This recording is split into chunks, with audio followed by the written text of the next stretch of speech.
Calaroga Shark Media.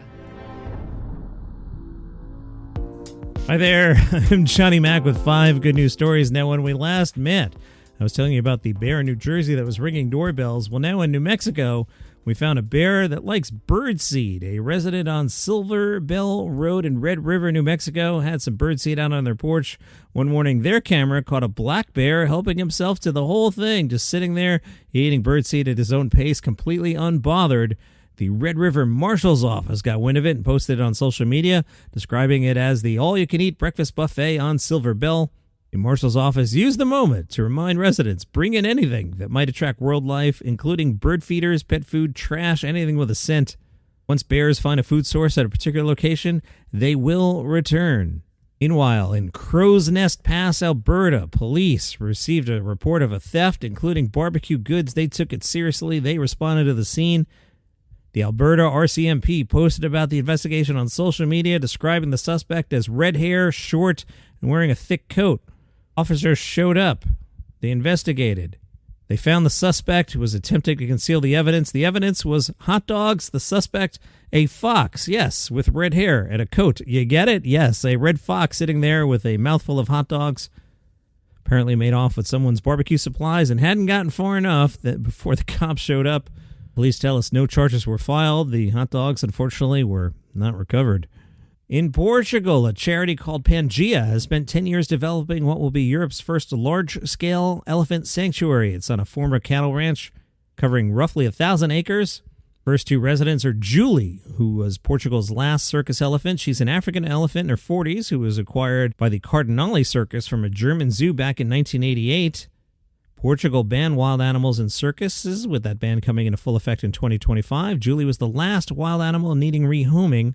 Victor, who's the director of the circus, said, "This has not been an easy decision. She's been a deeply loved member of our family for decades, but we believe it's the right decision for Julie." The second elephant is Kariba, an African female in her 40s, who's being relocated from a Belgian zoo where she's been living alone. Right now, across Europe, there are 36 elephants living in solitary confinement in zoos and still about 40 in circuses. Many of them, like Julie and Kariba, were caught in the wild in the 80s and are reaching the end of their lives. One study found African females live an average of 17 years in zoos compared to 56 years in the wild. Kate Moore is the managing director of Pangeia and said, "Kariba and Julie will live in an expansive natural habitat where they can roam freely, bathe, and socialize in compatible groups. That autonomy is really critical. Elephants are one of the most sentient, intelligent animals on Earth, and they have very complex needs." Scientists have long predicted that a shift to electric vehicles would reduce air pollution. Makes sense in theory, right? But a new study shows, it's working. From 2019 to 2023, a national team of researchers measured nitrogen dioxide levels across 1,700 zip codes in California. That's the state with the highest rate of electric vehicle adoption in the country. What they found was clear and consistent. For every increase of 200 electric vehicles in a zip code, nitrogen dioxide emissions dropped by 1.1%. Doesn't sound like a lot, but you multiply that across thousands of zip codes, millions of vehicles, it adds up. All right, John, why were we late for work this time? Well, you see, boss, a semi-truck broke down in Parley's Canyon, the one outside Salt Lake City. And what was in the trailer was 480 beehives, and each beehive contained between 40,000 and 60,000 honeybees. There were like 25 million bees sitting in a parked trailer in the sun.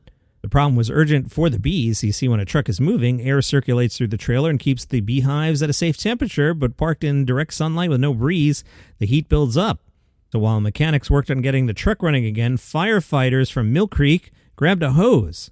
They carefully misted the outside of the trailer with water, keeping the temperature down, and the bees cool, calm, and alive.